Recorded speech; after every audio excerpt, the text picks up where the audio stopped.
Helena met Richard at a time of new beginnings for both of them. He, a 55-year-old widower, still carried the pain of losing his first wife, a love that left deep marks on his soul. The emptiness of the house, once filled with memories and laughter from the past, weighed heavily on his shoulders. Helena, a 45-year-old woman, came from a failed marriage that had stolen years of joy and self-esteem from her. She was not only seeking companionship, but also the chance to rebuild her life with dignity and love. Fate brought them together, and over time, Richard became not just her partner, but also a father to Emma, her 10-year-old daughter. He learned to love the girl as if she were his own, dedicating himself to every detail of her upbringing, from helping her with schoolwork to protecting her from the inevitable sadness the world would bring. Richard's family never accepted Helena and Emma. To them, her presence was an affront to the memory of his deceased wife, as if Richard's love for someone new was an unforgivable betrayal. At family dinners, sideways glances and veiled comments hovered in the air like invisible blades. The name of the deceased wife was frequently mentioned, often with completely inappropriate comparisons. Richard realized that to protect his new family, he would need to distance himself from his relatives. He felt that they did not take his sincere feelings for Helena and Emma seriously. And so he did, even though it secretly broke his heart. Before meeting Helena, Richard had bought a piece of land from his brother. It was a forgotten plot with a dilapidated cottage that resembled an abandoned ruin. But when he and Helena got married, they decided to transform that space into a home. Brick by brick, wood by wood, they built the house with their own hands. Helena, with her work as a seamstress, contributed all she could, whether in money, time, or dedication. Gradually, that place came to life. The garden, once dry and colourless, bloomed with flowers that Helena lovingly planted. The kitchen, once empty, was now filled with the smell of bread baking and laughter around the table. Every corner of that house held a piece of their story, built with love and sacrifice. As the years went by, Richard began to worry about the future. He knew his health was not the same and wanted to ensure that Helena and Emma were protected. More than just a roof over their heads, that place was proof of the love and strength that kept them united. Richard made silent plans, concerned with ensuring that, should anything happen to him, his wife and daughter would have a safe place to call home, almost as if he were anticipating something. Then came the difficult news. Richard suffered a sudden heart attack. It all happened so quickly. One moment he was there, sitting at the table, talking about the day and making plans for the weekend. The next, he seemed to feel discomfort in his chest. Helena was paralyzed for a moment, trying to understand what was happening. It couldn't be. Not with Richard. Not now. "Richard!" Her voice came out low and trembling, but he didn't respond. In a panic, she grabbed the phone and called emergency services, trying to stay in control. When the ambulance arrived, she already feared the worst. Something inside her told her Richard was already leaving. At the hospital, the doctor's words seemed distant. "We did what we could." The heart attack was very strong. He didn't make it. She didn't want to believe it. Richard was strong. It couldn't be. The silence felt unbearable. They were difficult days, where the house, once filled with Richard's laughter and presence, now felt empty. Helena and her daughter remained silent, and she, lost, didn't know how to move forward. Helena barely had time to cry before facing a new battle.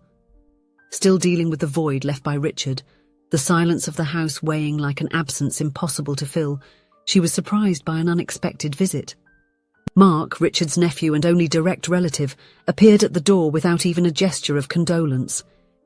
His gaze assessed the environment as if he were already calculating what belonged to him. "I'm sorry for my uncle's loss," he said, but his voice was cold, bureaucratic, without any real emotion. Then, without preamble, he continued, "But there's something we need to resolve." Helena frowned, still trying to understand what he meant, until Mark dropped the bombshell. "The house. Well, part of it is mine by right." The sentence hung in the air like a punch to the stomach. What? Helena's voice came out weaker than she intended. Mark crossed his arms and sighed as if he were just clarifying an obvious detail. He explained that since the property had been purchased by Richard before the marriage, it legally formed part of his estate before their union. Being one of the only living heirs, he was entitled to a portion. Helena felt the ground disappear beneath her feet. You want me to sell the house? Our house? The incredulity in her voice was evident. Mark just shrugged. It's not a matter of want. It's what's right. Helena's world, already shattered by Richard's death, seemed to crumble even more. How could someone who had never been present in Richard's life have the audacity to show up now, when she could barely breathe without feeling the pain of grief? She looked at him and tried to recall any memory of this nephew. She hardly knew him. She vaguely remembered Richard mentioning him once or twice, always with some disdain, as someone distant and without emotional ties. Now this stranger appeared with the coldness of a debt collector, wanting to take her from the only place where she still felt her husband's presence. You don't have the right, Helena began, but her voice faltered, because deep down she didn't know if it was true. She didn't know if, legally, Mark could really do this. She had never had possessions, never needed to deal with legal disputes, never found herself in anything so unjust. She always trusted that Richard had considered her and Emma, but now, faced with this impassive man and the arguments he presented, she felt vulnerable. A simple woman like her, without money for lawyers, newly widowed with a teenage daughter to protect, Helena felt cornered. But Emma, now 15 years old, did not accept the injustice. From a young age, she learned from Richard that dignity is not negotiable, and seeing her mother threatened in that way ignited a fire in her that she had never felt before. Helena was already too exhausted, consumed by grief and fear, but Emma refused to accept that everything they had built could be taken away so easily. It was she who started seeking help, knocking on doors, sending messages, researching lawyers who could guide them. That's how they found Evelyn, a young lawyer who, upon hearing their story, took the case pro bono. Evelyn didn't yet have years of experience in courtrooms, but she possessed something not all lawyers have, an unwavering belief that justice should not be a privilege of those who can pay. At the first hearing, Mark and his lawyer were confident.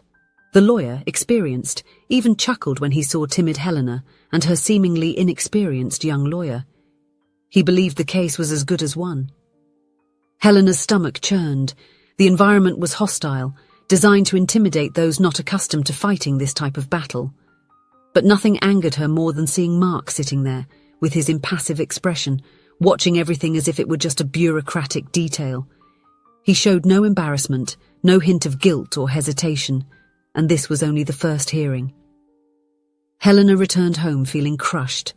Every step felt heavier than the last. She didn't know what to do. She had searched the entire house, hoping Richard had left a letter, a will, but they found nothing. Then Emma remembered and told her mother about a wooden box. Richard always kept everything Emma gave him, scribbled cards from childhood, notes with loving messages, small gifts. It was a habit of his, a silent way of showing how much he valued every gesture of love. Maybe, just maybe, there was something there that could help them. Helena's eyes widened, surprised. How come? She had never known about this. With her mind racing, she asked Emma if she remembered where he used to place the box. The young girl then stood up and went to the bedroom, explaining that Richard would step on a stool and place the box on top of the wardrobe, always saying it was meant to be well guarded.